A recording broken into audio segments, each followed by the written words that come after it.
दोस्तों, ऐसा कोई रिश्ता नहीं जिस रिश्ते का कत्ल ना हो, जिस रिश्ते का खून ना हुआ। आपने देखा सोनम राजा रघुवंशी, इंदौर की कहानी, किस तरह से एक पति को हनी ट्रैप में फंसाया जाता है और उस कत्ल और घटना को वारदात को अंजाम दिया जाता है। दोस्तों, मेरठ मुस्कान जिस तरह से पति को हत्या करके अपने प्रेमी के साथ हनी ट्रैप में एक बहाना था, और जो कि हनी ट्रैप में बहाना बना करके पति को हत्या करके ड्रम में जो होती है सीमेंट से मढ़वा देती है। दोस्तों, वही दूसरी तीसरी जो थी प्रगति को आपने देखा, औरैया उत्तर प्रदेश का घटना, जो कि शादी के महज कुछ ही दिन बाद अपनी पति को हत्या करवा दी। लेकिन दोस्तों, आज की कहानी जो होती है बिहार की वही जो सोनम से भी 2 कदम आगे निकलती है, सोनम रघुवंशी से भी 2 कदम आगे निकलती है और मुस्कान से भी आगे निकलती है। दोस्तों, एक 27 साल की युवती लड़की की शादी होती है, शादी जो कि बेहद ही धूमधाम से होती है और परिवार की राजी और मंजी से होती है। शादी होने के बाद जब अपने ससुराल पहुंचती है एक बहू के रूप में, तो परिवार जो था काफ़ी खुशहाल था। परिवार के लोगों के ऊपर चेहरे पे काफ़ी मुस्कान थी। बीते दिन धीरे धीरे कुछ वक्त गुजरने लगे और पति पत्नी जो कि एक खुशहाल ज़िंदगी जीने लगे। लेकिन कुछ ही दिन गुजरता है दोस्तों, उस बीच पति की कत्ल हो जाती है, यानी हत्या हो जाती है। दोस्तों, हत्या हो जाती है, पुलिस हत्या करती है। पुलिस हत्या की जांच में जो सामने लाती है वो सभी लोग चौंक जाते हैं। उस 27 साल की लड़की जो अपने पति की हत्या में शामिल रहती है और उसे पता चलता है उसका फूफा जो था 60 साल की उम्र में अपने ही भतीजी से प्यार करता था। जब शादी होने के बाद करीब उन दोनों से मिलना जुलना बंद हो गया। आखिरकार दोनों एक दूसरे को देखना और रहना और मिलना जो कि काफ़ी बंद हो गया। उन दोनों ने मिल करके एक सीक्रेट प्लान बनाया। पहला प्लान जो होता है फेल हो जाता है, दूसरी प्लान जो होता है कामयाब हो जाता है। लेकिन दोस्तों, इस 14 साल का प्यार, एक भतीजी और फूफे का प्यार किसी को कानों तक नहीं लगा और 14 साल का प्यार एक पहाड़ की तरह, चट्टान की तरह जो होता है बन जाता है। दोस्तों, इस प्यार में फूफा जो होता है काफ़ी अंधा हो जाता है और उसकी भतीजी जो गर्लफ्रेंड थी वो भी काफ़ी अंधा हो जाती। पति को बुला करके फूफा से मोहब्बत का दरिया रखना चाहती थी, लेकिन वो दरिया कुछ ही देर तक रह चुका। दोस्तों, उन दोनों के बीच प्यार 14 सालों के बीच किसी को कानों तक खबर नहीं लगी। आखिर उस फूफा जिसकी उम्र 60 साल थी और उस भतीजे का उम्र 27 साल थी, आधी उम्र की फूफा के भतीजे जो थे उसके चल रहा था। लेकिन इश्क में ऐसा पागल हुए, शादी होने के बाद अपनी ही पति के लिए एक कातिल बन जाती है। दोस्तों, आइए इस कहानी को आपको बताते हैं और इस कहानी को ध्यान से सुनिएगा। और इस कहानी में एक ऐसी खौफनाक वारदात जिसने सबको हैरान करके रख दिया। नमस्कार, प्रणाम, मैं JB शर्मा आप सभी का स्वागत करता हूं। दोस्तों, ये कहानी है औरंगाबाद बिहार की एक रहने वाला एक जो होता है युवक लड़का जो होता है प्रियांशु सिंह जो कि 14 जून 2025 को रांची गया था अपने रिश्तेदारों से मिलने के लिए। औरंगाबाद से जो कि रिश्तेदार से मिलने के लिए गया था। और प्रियांशु सिंह जो गांव औरंगाबाद के था, वो बड़वान का रहने वाला नौजवान था जिसकी उम्र 27 से 28 साल की थी। दोस्तों, वहाँ से रांची से जब रिटर्न होता है 24 जून 2025 को, 24 जून 2025 को रिटर्न होता है। शाम को वक्त हो चुका था। उसके दोस्त जो होते हैं रेलवे स्टेशन नबीब नगर पे इंतज़ार कर रहे होते कि दोस्त कब आएगा। दोस्तों वहाँ से जब नबीब नगर रेलवे स्टेशन पर आता है, वहाँ से उतरता है। उतरने के बाद अपने दोस्तों के साथ गाड़ी लेकर के अपने ही चल देता है, अपना गाड़ी जो कि खुद अपने ही चला रहा था। बताया जाता है दोस्तों कि वहाँ से मात्र कुछ ही दूर बचा हुआ था। तब तक दो लोग उससे कुछ पता पूछने के लिए आते हैं। बड़वान जो गांव का पता पूछने के लिए आते हैं और उससे रुकवाते हैं। रुकवाने के बाद जब प्रियांशु जो होता है रुक जाता है। रुकने के बाद उन दो लोग जो थे एक तरफ से पूरी सुपारी सेट में थे। दो लोगों ने उसके ऊपर फायरिंग कर देते हैं। 8 गोलियां फायरिंग करते हैं। 8 गोली फायरिंग करने के बाद उसकी 4 गोली लग चुकी थी और उसके दोस्त जो थे कुछ बच चुके थे। क्योंकि वो आगे चला रहा था, इस वजह से उसकी हत्या हो जाती है। हत्या होने के बाद उसके दोस्त किसी तरह बच करके अपने घर जो होता है फ़ोन करते हैं। उस 24 जून को पता चलता है घर पर कि गोली से जो कि मारा गया है, प्रियांशु सिंह को हत्या कर दिया गया है। दोस्तों इस हत्या को खबर पाते ही घर वाले जब वहाँ पहुँचते हैं मौजूदा स्थान पे, वारदात वाली स्थान पे पहुँचने के बाद जब प्रियांशु सिंह जो कि एक तरफ गिरा हुआ था, खून से पूरी तरह लथपथ था, जब तक उसे अस्पताल घर वाले ले जाते तब तक उसकी मौत हो चुकी थी। दोस्तों इसकी पुलिस में खबर जाती है। खबर जाते ही पुलिस जो होती है अलर्ट हो जाती है और प्रियांशु सिंह की लाश जो होती है लाश को पोस्टमार्टम कराया जाता है। पोस्टमार्टम कराए जाने के बाद प्रियांशु सिंह की दाह संस्कार हो जाता है। इधर जो पुलिस होती है तमाम जगहों का जांच करती है और फोरेंसिक टीम के साथ उस जगह का सीन ऑफ क्राइम का सीन लेती है। लेकिन दोस्तों धीरे धीरे वक्त कुछ दिन गुजर जाता है। गुजरने के बाद इधर जो होता है प्रियांशु सिंह की शादी जो बताया जाता है कि करीब 10 मई को ही हुई होती। इधर 45 दिन बाद प्रियांशु की हत्या हो जाती है। प्रियांशु सिंह की हत्या हो जाती है। हत्या होने के बाद करीब पुलिस इस केस की तफ्तीश में लग जाती है और जांच में लग जाती है। प्रियांशु सिंह के पास जो मोबाइल थी उस मोबाइल को अपने कब्जे में ले लेती है और इस केस को जांच आगे बढ़ाती है। दोस्तों प्रियांशु सिंह जिस कमरे में सोता था उस कमरे की तलाशी लेने लगती है पुलिस और एक तरफ पत्नी जो थी काफ़ी अपने पति को नाम ले करके होश में हो जाती थी, काफ़ी रो रही थी। माँ एक तरफ से काफ़ी बिलख रही थी। एक तरफ अपने पति को विरह में जो होती है गुंजा काफ़ी रो रही थी, इसलिए कि शादी के कुछ ही दिन गुजरे थे, भी 45 दिन गुजरे थे। इस वजह से पत्नी जो गुंजा जो काफ़ी रो रही थी। माँ अपने बेटे की मौत पे काफ़ी रो रही थी, इस वजह से कि अभी शादी कुछ ही दिन बाद हुआ है, बेटे की जो कि हत्या हो गई। लेकिन दोस्तों इधर पुलिस जो अपना काम कार्रवाई जो कि चालू थी, पुलिस को अपना कार्रवाई करना ही था। पुलिस इधर जो होती है कैमरे में तलाशी लेने लगती है प्रियांशु सिंह की।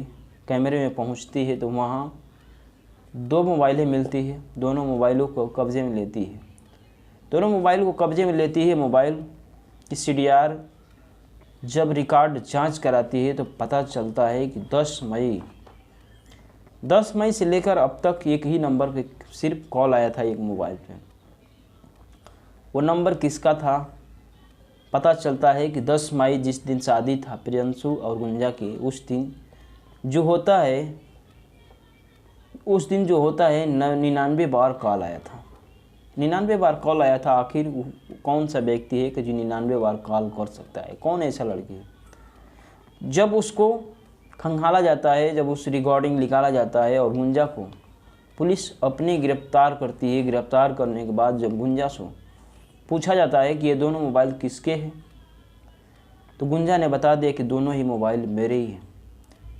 पहले घर के लोग नहीं जानते थे कि गुंजा 2 मोबाइल चलाती है, वो घर के लोग जानते थे कि केवल एक ही मोबाइल चलाती है, लेकिन दोनों मोबाइल का होने के लिए पूरी सकार लेती है और गुंजा से पूछा जाता है कि आखिर ये नंबर किसका है। 10 मई का दिन जो होता है, इतने बार कॉल आया है, आखिर वो कौन व्यक्ति है। उसने इधर उधर बहकाने की पुलिस को कोशिश करती है, लेकिन पुलिस ने उसे पूछताछ करती है और पुलिस उसके साथ अपनी अंदाज़ा में, पुलिस से अंदाज़ा में जब पूछताछ करती है तो उसने बताना चालू कर देती है। पुलिस को बताती है कि ये मेरा फूफा है, मैं फूफे से बात किया हूँ। पूछे पुलिस कि आखिर फूफा से इतना देर और इतना बार कि कौन ऐसा व्यक्ति है कि अपने फूफा से इतना बार फ़ोन, वो भी शादी के दिन। पुलिस को शक जो कि काफ़ी ज़्यादा होने लगती। पुलिस ने सारा उससे डाटा पूछने लगती है और पुलिस जो होती है इस केस का सारा पर्दाफाश उस गुंजा कातिल से कर देती है। गुंजा ने साफ बता देती है कि हमारे ये फूफा है, फूफा से रिश्ता है और इस वजह से मैंने कत्ल को अंजाम दिया। पता चलता है कि आखिर फूफा की वजह से क्यों कत्ल किया, तो सारा राज जो होता है धीरे धीरे बताने लगते हैं। फूफा से कैसे प्यार हुआ, इतना एक 60 साल की उम्र में और एक 27 साल की युवती लड़की से साथ फूफा से कैसे प्रेम हो सकता है। दोस्तों बताया जाता है कि इस रिश्ता का अंत जो होता है, इस रिश्ते की शुरुआत जो होता है, गुंजा सिंह की शादी प्रियांशु के साथ करीब 10 मई को हुआ था। इधर जो होता है 24 जून को शाम को जो होता है प्रियांशु की हत्या हो जाती है। शाम को जब प्रियांशु की हत्या हो जाती है, हत्या होने के बाद चारों तरफ मातम पसरा था, लेकिन आखिरकार इन दोनों की प्रेम कहानी कैसे हुई। गुंजा सिंह के फूफा जो थे जीवन सिंह बताया जाता है दोस्तों कि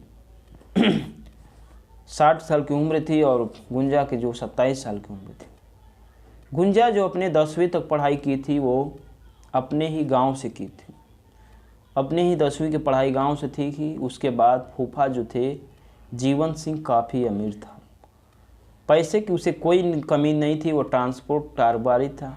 इस वजह से गुंजा सिंह के पिता अपने साले से कहता है गुंजा को मेरे पास भेज दो, मेरे पास पैसे की कमी नहीं है, उसे पढ़ा लिखा कर कोई उज्जवल भविष्य बना दूंगा।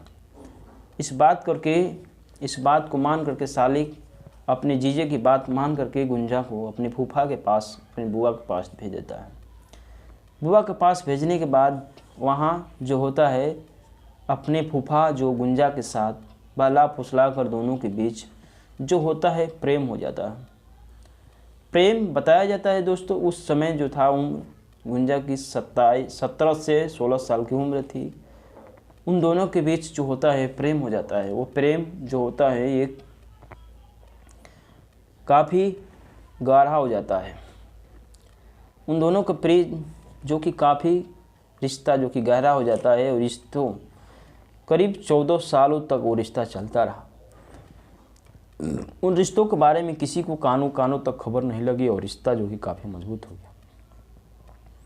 इधर जो होता है रिश्ता 27 साल की गुंजा हो जाती है, उसकी माँ बाप शादी करने के लिए लड़कों को ढूंढने लगते हैं। इधर ढूंढने के बाद एक रिश्ता जो मिलता है वो रिश्ता जो होता है प्रियांशु सिंह और गुंजा सिंह की 10 मई 2025 को शादी होती है। और शादी के दिन गुंजा ने करीब बताया जाता है कि उसमें अपनी ही मोबाइल से करीब 99 बार उस दिन अपने फूफा से प्रेम किया था, फ़ोन किया था। गुंजा फ़ोन करके बात किया था और इस वजह से दोस्तों फूफा को प्रेम का भूत का सवार हो गया था और जो कि गुंजा की प्रेम में काफ़ी पागल हो गया था। इधर दोनों की शादी जब हो गई, शादी होने के बाद इधर जीवन सिंह और गुंजा को मिलना बंद हो गया, एक दूसरे को देखने बंद हो गए। इस वजह से सोचा कि आखिर ज़िंदगी का रास्ता और किस तरह से ये कांटे को हटाया जाए। उन दोनों ने मिल करके, जीवन सिंह और गुंजा ने मिल करके हर पल की अपडेट जो होता है प्रियांशु को देती रही। जहाँ भी जाता था हमेशा प्रियांशु का अपडेट अपना फूफा को देती थी। अपना वीडियो भी जो गंदी गंदी अपने फूफा के साथ शेयर करती थी।